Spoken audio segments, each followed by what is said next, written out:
ஐயா அங்கே பாரு. இப்போ சொல்லு. சொல்லு. என்ன உன் பேர்? என் பேரு ரங்கம்மா. நாகராணி, ரங்கம்மா, கவிதா.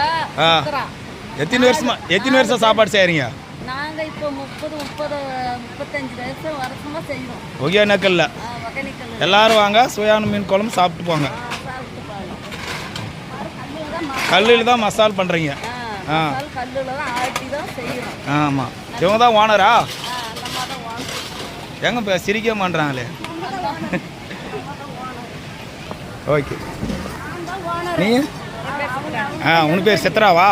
2 பேர் பார்ட்னருங்களா? 4 பேரா? இங்கே வந்தால் எப்போனே சமைச்சு தரீங்க? எப்போ வந்தாலும் சமைச்சு தரோம். ஓகே.